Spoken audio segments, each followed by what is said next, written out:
Retro Rob's Gaming Videos. Hey, Rob here, and I'm going to talk about one of my pet peeves today. This is something I generally don't do, but I run into this in the forums a lot, and it's getting really freaking annoying. And there's been a couple of people who've answered this question right, but for the most part, basically what happens is somebody goes on asking something about a ROM or some kind of retro gaming information, and another person, supposedly an expert tech, tells them ROMs are illegal.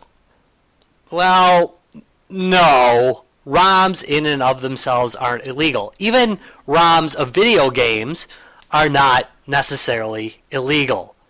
I mean, you're not going to prison for them, but they're not illegal anyway by nature. What does make them illegal is if you are breaking a copyright to do so. And I hear a lot of people in the forums going, well, not many games have been released to public domain. Well, that is absolutely true. Not a lot of ROMs have been released to public domain, although a few have.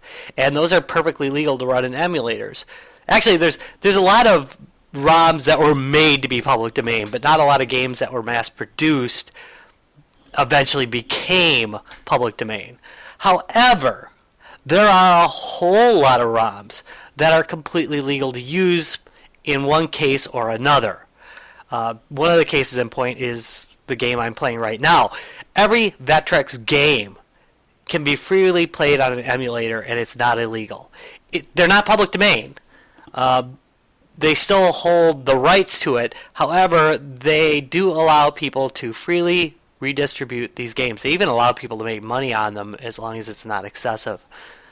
So, that whole generalization is really kind of a side effect of a generation that has grown up with a school system that has basically abdicated their responsibility for teaching these things to children and given it to the corporations, which have basically spawned out propaganda that they've sent to the schools and acted like it's educational material, which it's not. It's basically half-truths, and it's an attempt to get kids not to pirate, which is fine. You shouldn't pirate software, but it has blurred the legal lines where kids believe that all ROMs are illegal, or any game that they don't pay for is somehow illegal, or any software that they don't pay for is illegal. Brainwash some adults, too, as a matter of fact. But anyway, so the answer to the question, are ROMs legal, is, well, maybe. Sometimes they are, sometimes they aren't.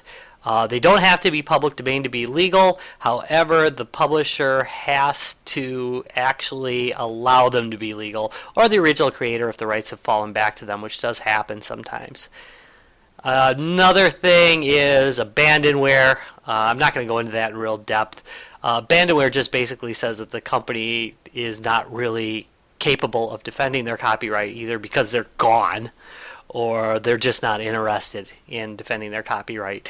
And that stuff is in a legal gray area. I wouldn't say that it's entirely legal. You certainly shouldn't be selling abandonware.